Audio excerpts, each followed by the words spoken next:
Now, US Secretary of State Marco Rubio has unleashed on a number of nations, including Australia, for placing sanctions on two senior Israeli ministers, the National Security Minister and the Finance Minister.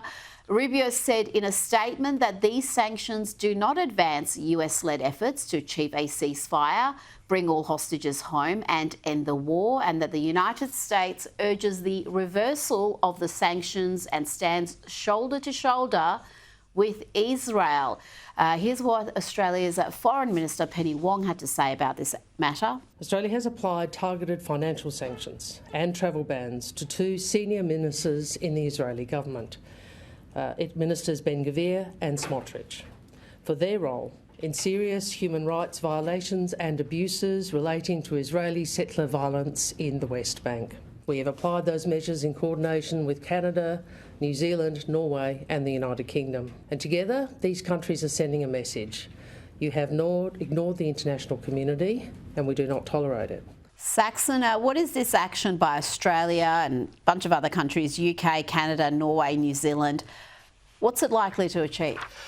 It's probably going to worsen the massive anti-Semitism crisis that we have here in Australia, that we've witnessed ever since October 7th in 2023.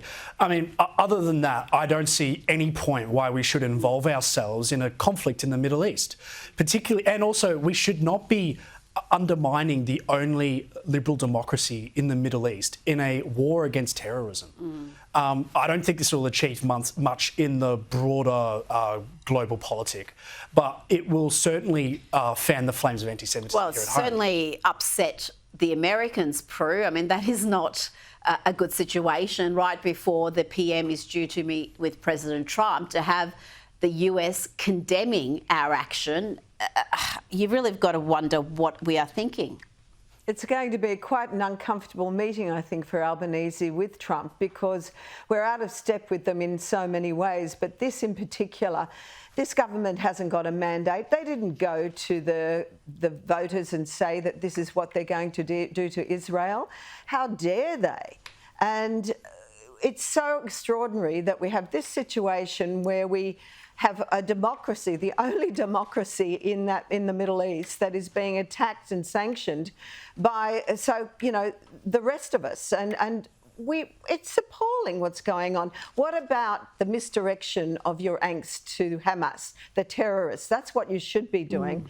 And the fact that Albanese is going to be, coming cap in hand to Trump about the tariffs and the trade, plus, of course, he's got to somehow, defend his lack of spending on defence.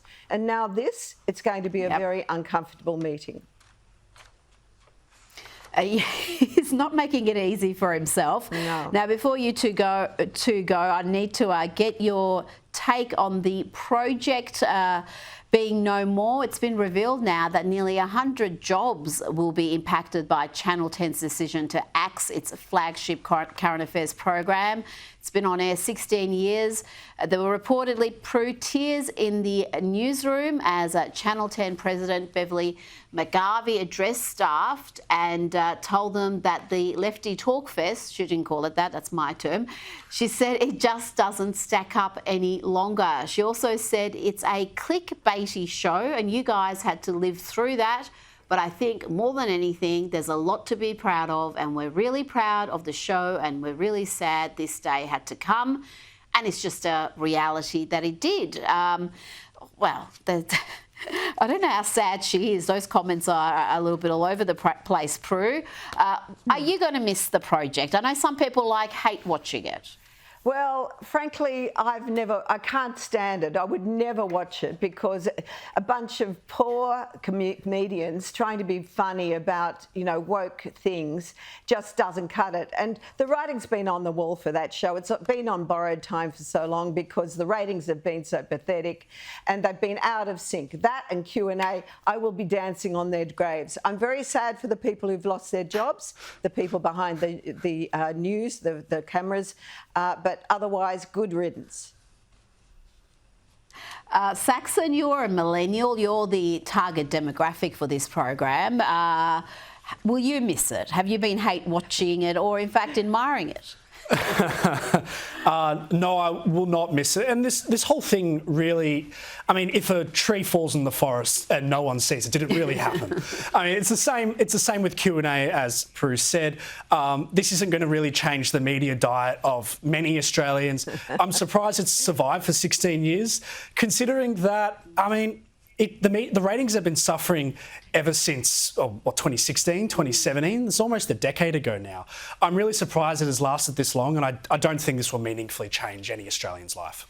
Well, no, but it will, you know, we have enjoyed the content occasionally because it does give me a little bit of content to play with for Lefties Losing It and other related segments. But, you know, I'm getting no love for the program. This is now the second night where I've had just a panel who refused to have watched this program. How can this be? 16 years. It's won Logies.